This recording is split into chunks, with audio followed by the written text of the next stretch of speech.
로마서 4장 13절서부터 25절 말씀입니다. 아브라함이나 그 후손에게 세상의 상속자가 되리라고 하신 언약은 율법으로 말미암은 것이 아니요 오직 믿음의 의로 말미암은 것이니라. 만일 율법에 속한 자들이 상속자면 믿음은 헛것이 되고 약속은 파기되었느니라. 율법은 진노를 이루게 하나니 율법이 없는 곳에는 범법도 없느니라. 그러므로 상속자가 되는 그것이 은혜에 속하기 위하여 믿음으로 되나니 이는 그 약속을 그 모든 후손에게 굳게 하려 하심이라. 율법에 속한 자에게뿐만 아니라 아브라함의 믿음에 속한 자에게도 그러하니 아브라함은 우리 모든 사람의 조상이라. 기록된 바 내가 너를 많은 민족의 조상으로 세웠다 하심과 같으니 그가 믿은 바 하나님은 죽은 자를 살리시며 없는 것을 있는 것으로 부르시는 이시니라. 아브라함이 바랄 수 없는 중에 바라고 믿었으니 이는 내 후손이 이 같으리라고 하신 말씀대로 많은 민족의 조상이 되게 하려 하심이라. 그가 100세나 되어 자기 몸이 죽은 것 같고 사라의 태가 죽은 것 같음을 알고도 믿음이 약하여지지 아니하고 믿음이 없어 하나님의 약속을 의심하지 않고 믿음으로 견고하여져서 하나님께 영광을 돌리며 약속하신 그것을 또한 능히 이루실 줄을 확신하였으니 그러므로 그것이 그에게 의로 여겨졌느니라. 그에게 의로 여겨졌다 기록된 것은 아브라함만 위한 것이 아니요 의로 여기심을 받을 우리도 위함이니 곧 예수 우리 주를 죽은 자 가운데서 살리신 이를 믿는 자니라. 예수는 우리가 범죄한 것 때문에 내 줌이 되고 또한 우리를 의롭다 하시기 위하여 살아나셨느니라. 여러분, 믿음의 조상 하면 누가 생각이 나십니까? 당연히 아브라함이죠. 우리는 아브라함을 믿음의 조상 이렇게 부릅니다. 한마디로 아브라함을 표현하자면 믿음이다. 믿음으로 하나님을 알고 또 하나님을 따른 자다라고 우리가 표현을 합니다. 그런데 여러분, 믿음이라고 이야기할 때 우리가 생각해야 하는 한 가지가 있습니다. 그것은 다름이 아니라 무엇에 대한 믿음이냐라는 거예요. 우리가 믿는 게 많이 있지 않습니까? 사실 세상을 살아가면서 우리가 믿고 살아가는 것들이 많이 있습니다. 운전을 하면서 저쪽에서 오는 상대편 이 운전자를 믿지 못하면은 어떻게 운전하고 다닐 수 있겠어요? 불안해서 말입니다. 하루를 살아가면서 우리는 법규를 믿고 또한 사람들이 그것을 따를 것을 믿고 뿐만 아니라 상대방이 나를 사기치지 않을 걸 믿고 이런 여러 가지 믿음으로 살아갑니다. 아브라함이 믿음의 조상이다라고 할 때 그 믿음은 이런 믿음을 이야기하는 게 아니죠. 무슨 믿음입니까?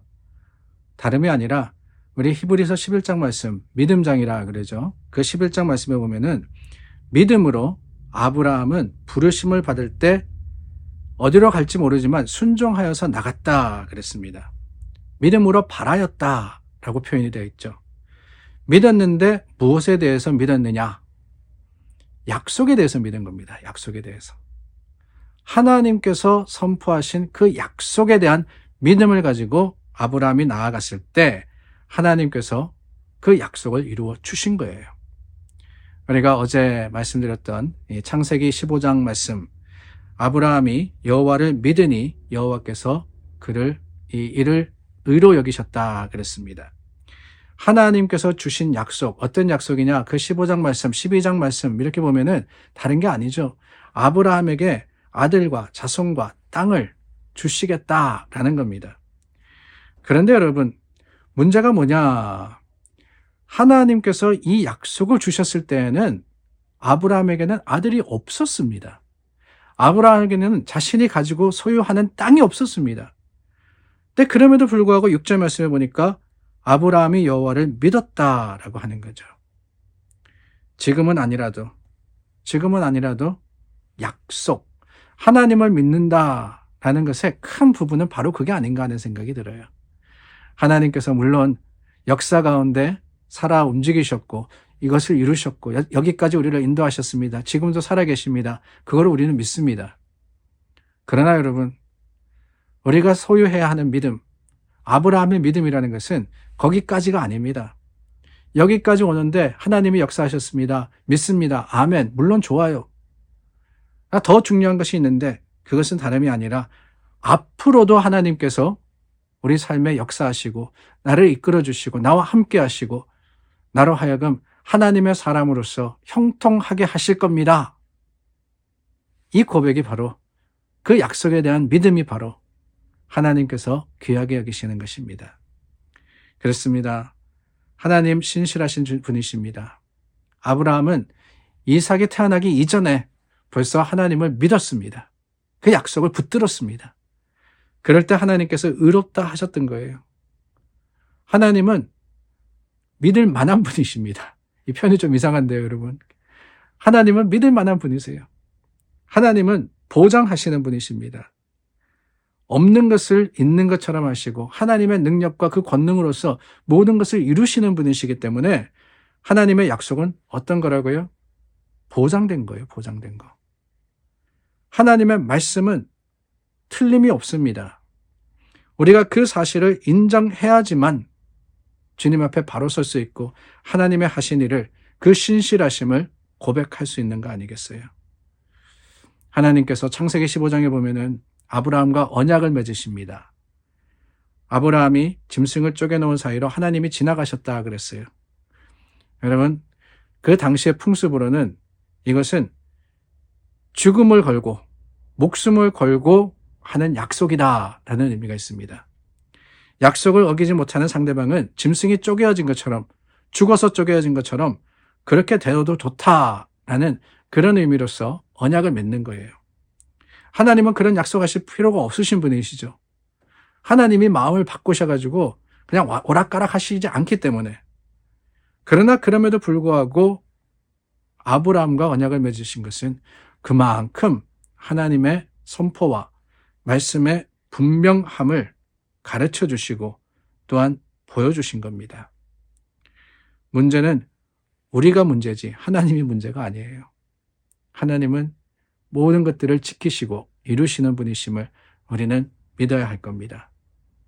그 약속 언제까지 믿습니까? 오늘 18절과 19절 말씀에 보면은 아브라함이 희망이 사라질 때까지, 그때까지 바라며 믿었다라고 고백을 하죠. 믿음의 자식이 태어나지 않았습니다. 하나도 없어요. 100세가 될 때까지도. 그런데 여러분, 세상 사람들이 불가능하다 하라고 했던 그때까지 아브라함은 의심치 않았고 하나님의 능력과 그 약속을 붙들었습니다. 그걸 하나님이 의롭게 여기신 거예요. 약속을 믿었다. 물론 좋아요. 하나님께서 우리 주신 약속이 있습니다. 그 약속을 우리가 확신합니다. 믿습니다. 그러나 여러분, 문제가 뭐냐? 작심삼일이거든요. 우리는 너무나도 쉽게 실망하고 너무나도 쉽게 좌절하고 너무나도 쉽게 포기합니다. 진정한 믿음이라는 것은 그렇습니다. 포기가 아니라 이루어질 때까지 인내하는 게 그게 믿음입니다. 하나님이 아브라함을 의롭다 여기신 것은 그 믿음을 보시고 귀하게 여기신 것은 다름이 아닙니다. 이루어질 때까지 하나님을 소망했고 그 하나님을 확신했기 때문에 그 믿음이 귀한 거예요. 사랑하는 여러분, 우리 믿습니다. 잘 믿습니다. 그러나 그 믿음이 시험받고 그 믿음이 흔들릴 때까지 우리가 믿음을 붙들 수 있느냐, 이게 관건이에요. 잘 될 때는 다 잘 됩니다. 다 좋아요. 그러나 안 될 때, 힘들 때, 넘어지고 좌절할 수밖에 없을 때, 그때까지도 하나님의 약속을 붙드십니까? 그게 바로 믿음입니다. 기도하겠습니다. 참 좋으신 하나님 감사합니다. 흔들리지 않는 믿음을 우리에게 주시고 그 믿음을 응답하여서 하나님이 이루실 것을 확신하게 하여 주시옵소서. 예수님 이름으로 기도드립니다. 아멘. 오늘도 주님 앞에 믿음의 확신을 가지고 이루어질 때까지 기도하시는 여러분들이 되시기를 바랍니다. 우리 함께 기도하겠습니다.